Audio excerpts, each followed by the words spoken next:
In this video, we are going to continue to focus on factoring trinomials where a is 1 and when a is greater than 1. So we talked about factoring trinomials when a is 1 yesterday, so we're going to focus on when a is greater than 1 today. So the first step is we want to find two numbers that multiply to a.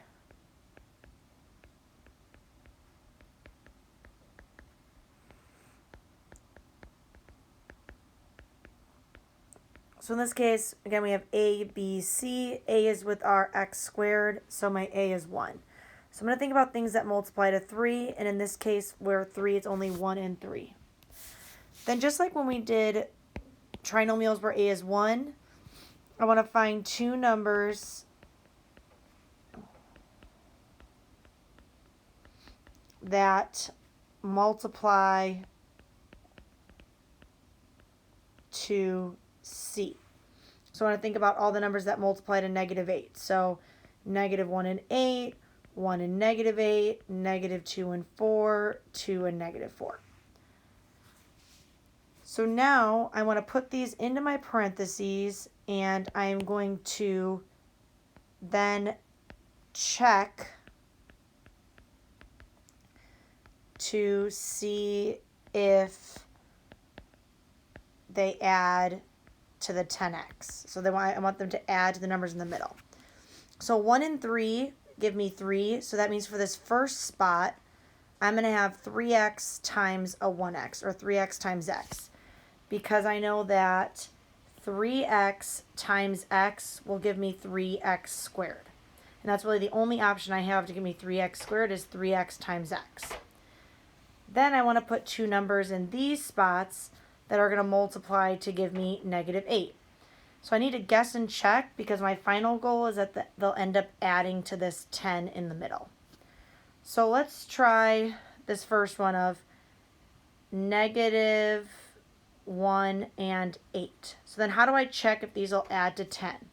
So what we're going to do is I'm going to multiply my inside. So -1 times x is -1x. And then 3 times 8 is 24x. And when I add those together, I get 23x, which is not what I want. I want 10x. So I'm going to erase my 1 and 8. I'm going to erase this part as well. And I'm going to try two different numbers. So since the 1 and 8 didn't work and it gave me a really big number, I'm going to switch to the -2 and the 4. So let's do -2 and +4. So again, I'm going to do -2 times x is -2x. 3 and 4 is +12x. When I add those together, -2 plus 12 is 10x. Oh, that's what I wanted. So since my insides and outsides add to 10x, I know that this is the proper factored form. All right, so let's go through a few more examples.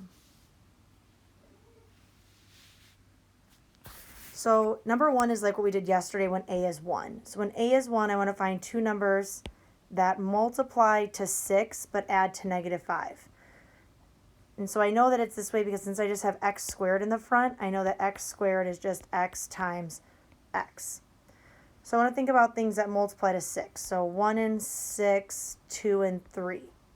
But now my 6 is positive and my 5 is negative, so I have to remember that I also have -1 times -6, and -2 times -3 will also give me 6. So if I think about it, -2 and -3 would add to -5. So those are going to be my factors. All right, pause the video now and try number 2. Number 2, again, we're thinking about things that multiply to -8 and add to -2.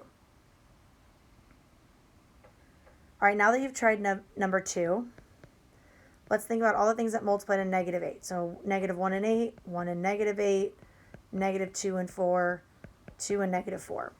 So I need to think about which of these would add to -2.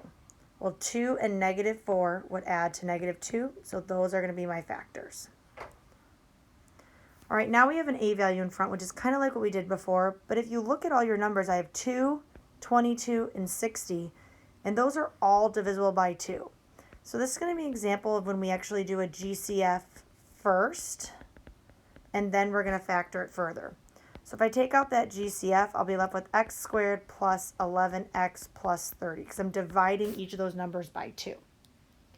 Now that I divided those numbers by 2, I can see that I have what multiplies to 30 and adds to 11. So I'm going to write down everything that multiplies to 30, which is actually a pretty long list.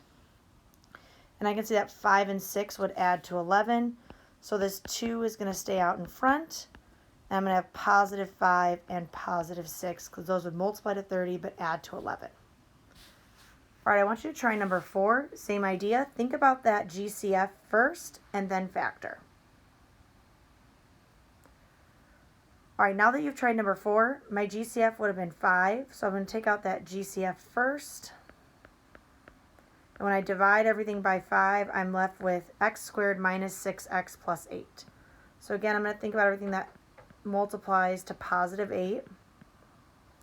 Since this 6 is negative, and 1 and 8 and 2 and 4 aren't going to add to negative 6, I also want to remember that negative 1 and negative 8 and negative 2 and negative 4 would also give me positive 8.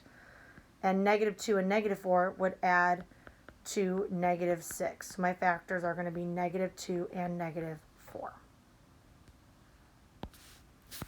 All right, now that we get to now that we get to number 5, this one I cannot divide 7 by 3. I can divide 6 by 3, but not 7.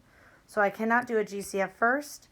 So now I need to think about what is going to go in my first spot and what's going to go in my second spot. So my first spot is 3x squared.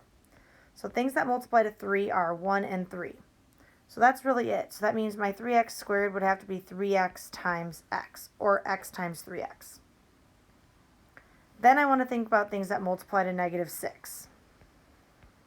So negative 1 and 6, 1 and negative 6, negative 2 and 3, 2 and negative 3.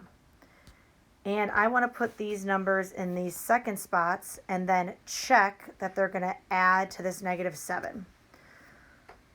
So let's start with this negative 1 and 6, positive 6. So when I go to check, negative 1 times x is negative 1x. 3 times 6 is 18. Negative 1 plus 18 is 17. I want a negative 7, so that is not going to work. So I'm going to erase those because those are not the right ones. I'm going to maybe come back to that 1 and 6, but I'm going to try this negative 2 and 3. So let's try negative 2 and 3. So negative 2 times x is negative 2x. 3x times 3 is 9x. So I get 7x. Ooh, I'm really close. I don't want 7x though. I want negative 7x. So let's see. Maybe I can, what if I make this a positive 2 and I make this a negative 3? Because if I switch my signs, I think that'll switch the signs down here. So let's try this again.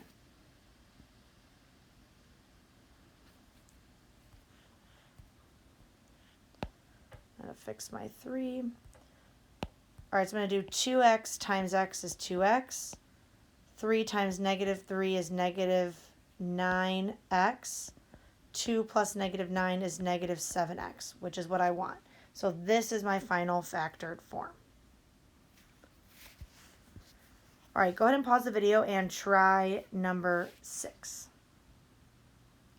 So 6 is similar to 5, where I cannot divide 5 by 2, so 2 is not a GCF. So first I want to think about two numbers that multiply to give me 2x squared. So 2 is 1 and 2. So that means 2x squared will be broken down into 2x and 1x. Then I'm going to think about numbers that multiply to the c, which is also 2. So the answer is 1 and 2. So now I want to check by putting these into the spots, and I want to make them add to 5. So let's say I put plus 1 plus 2, because that's the way I wrote them right here. And let's check. 1 times x is 1x. 2x times 2 is 4x. 1 plus 4x would give me 5x. So I got what I wanted on the first try. So 2x plus 1, x plus 2 is my final factored form.